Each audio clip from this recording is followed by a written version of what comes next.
अगर आज आपको आर्थिक चमत्कार की जरूरत है तो परमेश्वर आपके लिए फिर से करेंगे। उसने किसी कुप्पी में आपके लिए तेल का भंडार छिपा रखा है और मैं घोषणा करता हूं कि वो कुप्पी में छिपा हुआ तेल का भंडार आज आपको मिले यीशु के नाम से।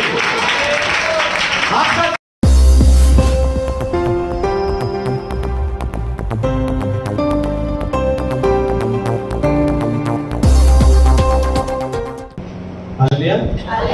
तो आइए आज के वचन में चलें। पवित्र शास्त्र बाइबल से आज का संदेश सुने।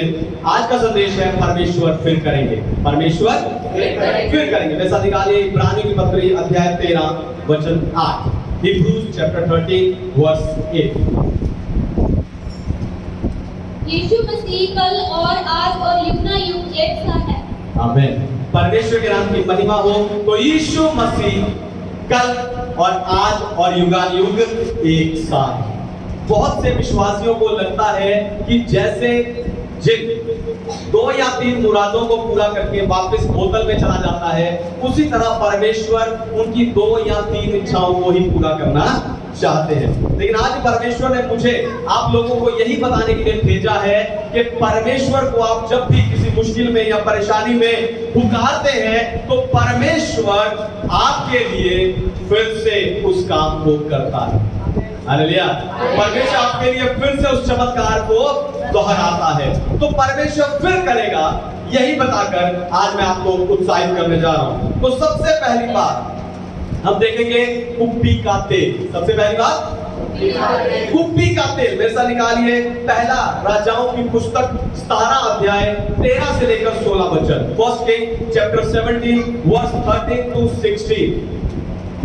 एलिया ने उससे कहा, मत डर, जाकर अपनी बात के अनुसार कर, परंतु पहले मेरे लिए एक छोटी सी रोटी बनाकर मेरे पास ले आ। फिर इसके बाद अपने और बेटे के लिए बनाना, क्योंकि इस्राएल का परमेश्वर यहोवा यूं कहता है कि जब तक यहोवा भूमि पर मेघ ना बरसाएगा तब तक ना तो उस घड़े का मैदा समाप्त होगा और ना उस कुप्पी का तेल घटेगा।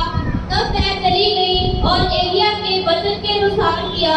तब से मैं और स्त्री और उसका घराना बहुत दिन तक खाते रहे, यहोवा के उस वचन के अनुसार जो उसके एलिया के द्वार कहा था। ना तो उस घड़े का मैदा समाप्त हुआ और ना उसकी कुप्पी का तेल घटा। आमीन। परमेश्वर के नाम की महिमा हो। तो आप देखो, सारपत नगर में एक विधवा है और उसके घर में एक मुट्ठी आटा और कुप्पी में थोड़ा सा तेल है। परमेश्वर ने एलिया को कहा कि मैंने तेरे खाने का इंतजाम उस विधवा के घर में किया।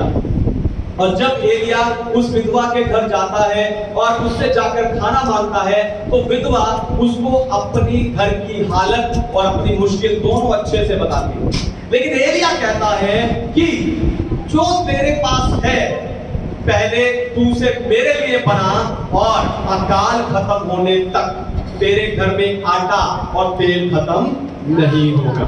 और जैसे एलिया ने कहा था उस विधवा औरत ने ठीक बिल्कुल वैसे ही किया और लिखा वो और उसका घराना कई दिन तक खाते रहे। हालेलुया। क्योंकि एलिया ने परमेश्वर के वचन कहे। पर आपको बताऊं, उस सरपात की विधवा के साथ या एलिया के साथ ये चमत्कार खत्म नहीं हो गया। दूसरा राजा 4 अध्याय में जब बेतेल की विधवा को जरूरत पड़ी तो परमेश्वर ने बेतेल की विधवा के लिए इस चमत्कार को फिर से किया। हालेलुया। परमेश्वर के दास एलीशा के द्वारा परमेश्वर ने इस चमत्कार को फिर से किया। इस औरत का पति मर गया था और कर्ज था, उसके बच्चों को गुलाम बनाकर ले जाने के लिए आने वाले। लेकिन इस विधवा औरत एलीशा के पास गई और एलीशा की दुहाई दी। एलीशा ने पूछा तेरे घर में क्या है? उसने कहा तेरी दासी के घर में एक हांडी तेल को छोड़ और कुछ भी। एलीशा ने कहा कि तुम क्या करो, घर जाओ और अपने पड़ोसियों से बर्तन मांग लो, थोड़े बर्तन मत मांगो। उस विधवा औरत ने बर्तनों, खाली बर्तनों को इकट्ठा किया और उस एक तेल हांडी से उसने सारे बर्तनों को भर लिया और फिर उस तेल को बेचकर अपना सारा कर्जा भी चुका दिया। हालेलुया। क्या आज आपको आर्थिक चमत्कार की जरूरत है? हालेलुया। क्या आज आपको आत्मिक चमत्कार की जरूरत है? हालेलुया। मैं दोबारा पूछना चाहता हूँ, क्या आज आपको आत्मिक चमत्कार की जरूरत है? तो परमेश्वर आपके लिए फिर से करेंगे।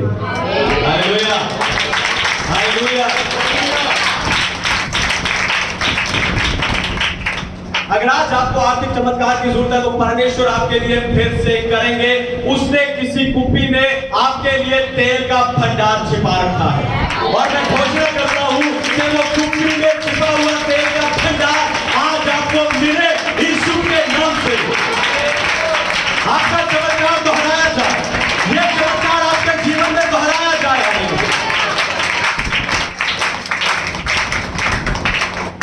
दूसरी बात, पानी का दो भाग।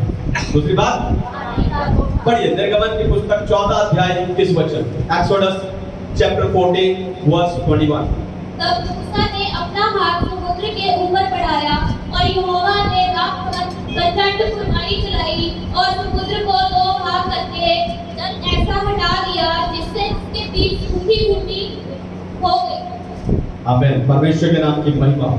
तो मिस्र की गुलामी से छूटने के बाद इजरायली लाल समुद्र के पास पहुंच गए और पीछे से फिरौन की सेना आ रही थी। तब परमेश्वर ने मूसा के द्वारा लाल समुद्र को दो भाग कर दिया और सारे इजरायली उस समुद्र को पार करके निकल गए। हालेलुया। जब भी पानी को दो भाग करने की बात आती है, विश्वासियों के दिमाग में और मन में सबसे पहले लाल समुद्र ही आता है। पर आपको बताऊं, यहोशू की पुस्तक 3 अध्याय में जब यरदन नदी, तूफान से बहने वाली यरदन नदी ने दोबारा इजरायलियों को रोका, तो परमेश्वर ने इस चमत्कार को फिर से किया। हालेलुया। परमेश्वर इस चमत्कार को फिर से किया है। यरदन नदी के पानी को फिर से दो भाग कर दिया है और लाल समुद्र को पार करने की तरह ही इजरायलियों ने यरदन नदी को भी पार किया है। हालेलुया। फिर दूसरा राजाओं 2 अध्याय में जब परमेश्वर एलिया को जीवित स्वर्ग उठाने वाले थे, उस समय पर एलिया यरदन की ओर जा रहा था और उसका चेला एलीशा भी उसके साथ था। और जब वो यरदन के पास पहुंचे तो एलिया ने अपने ऊपर ली हुई चद्दर को ऐंठा और उसे पानी पे मारा और यरदन फिर से दो भाग और वो दोनों पार उतर गए, यरदन के पार उतर गए। फिर जब एलिया को अग्नि में रथ ने जीवित स्वर्ग में उठा लिया, तब एलीशा जो उसका चेला था एलिया की चद्दर के साथ वापस आ रहा था। और जब वो वापस आ रहा था, दूसरा राजा 2 अध्याय में जब वो वापस आ रहा था, उसने एलिया की चद्दर को इकट्ठा किया, इकट्ठा करके पानी पे मारा, परमेश्वर फिर से यरदन को दो भाग कर दिया। Hallelujah, hallelujah. आप देखो, परमेश्वर ने एक ही चमत्कार 4 बार किया है। एक ही चमत्कार को परमेश्वर 4 बार दोहराया है। आज आप कहीं पहुंचना चाहते हैं? हालेलुया। अगर आज आप कहीं पहुंचना चाहते हैं तो परमेश्वर आपके लिए फिर से करेंगे। Hallelujah, hallelujah. अगर आज आप कहीं पहुंचना चाहते हैं, परमेश्वर आपके लिए फिर से करेंगे। वो आपके सामने खड़े लाल समुद्र को दो भाग करेंगे, वो आपके लिए नया रास्ता तैयार करेंगे और आपको वहां पहुंचाएंगे जहां आप पहुंचना चाहते हैं। हालेलुया। क्योंकि परमेश्वर फिर से करेंगे। हालेलुया। तीसरी बात, स्वर्ग में उठाया जाना। तीसरी बात, स्वर्ग में उठाया जाना। पढ़िए उत्पत्ति की पुस्तक 5वां अध्याय 24 वचन, जेनेसिस चैप्टर 5 वर्स 24। हनोक परमेश्वर के साथ साथ चलता था, फिर वह लोप हो गया क्योंकि परमेश्वर ने उसे उठा लिया। आमीन। परमेश्वर के नाम की महिमा हो। तो परमेश्वर ने सबसे पहले ये हनोक के साथ किया। लिखता वो परमेश्वर के साथ चलता था और परमेश्वर ने उसे उठाया। आपको बताऊं, जब हनोक उठाया जा रहा था, लुप्त हो रहा था, गायब हो रहा था, किसी ने उसे उठाते हुए नहीं देखा। हालेलुया। लेकिन हनोक की एक गवाही है। उसके घर के लोग, उसके परिवार के लोग, गली मोहल्ले के लोग, उसके आसपास के लोग, ये सब उसके आसपास के लोग ये देखते थे कि हनोक परमेश्वर से प्रेम करता है, हनोक परमेश्वर के साथ चलता है, हनोक परमेश्वर का डर मानता है और जिस दिन वो गायब हुआ, लोगों को पता चल गया कि उसे जरूर परमेश्वर ने ही उठाया। Hallelujah, hallelujah. परमेश्वर सबसे पहले हनोक के साथ किया और लिखा कि वो परमेश्वर चलता था, इसने परमेश्वर उसे उठा लिया। यही परमेश्वर ने एलिया के साथ किया।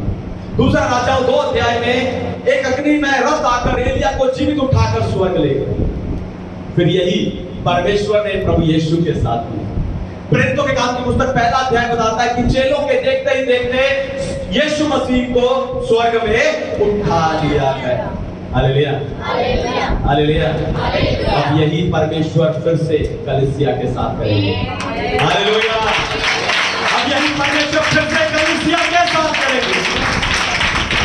यीशु मसीह बादलों पर आएंगे तो नहीं फूकी जाएगी, जो मुर्दा है वो जीवित होंगे और जो हम जो जीवित है बदल जाएंगे, बादलों में उसके साथ उठा लिए जाएंगे।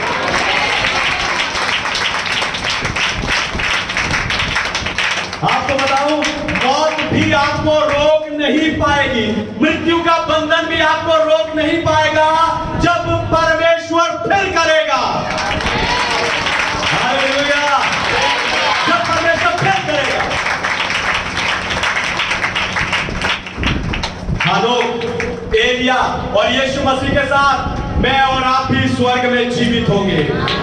Hallelujah, hallelujah. चौथी और आखिरी बात, अन्य भाषा। चौथी और आखिरी बात, अन्य भाषा। पढ़िए प्रेरितों के काम की पुस्तक अध्याय 2 वचन 4, book of Acts chapter 2 verse 4। वे सब पवित्र आत्मा से भर गए और जिस प्रकार आत्मा ने उन्हें बोलने की सामर्थ्य दी, वे अन्य भाषा बोलने लगे। आमीन। वो अन्य भाषा बोलने लगे। हालेलुया, परमेश्वर के नाम की महिमा। तो परमेश्वर ने सबसे पहले मरकुस के घर पर ऊपरी कोठरी में प्रार्थना कर रहे 120 लोगों के साथ किया।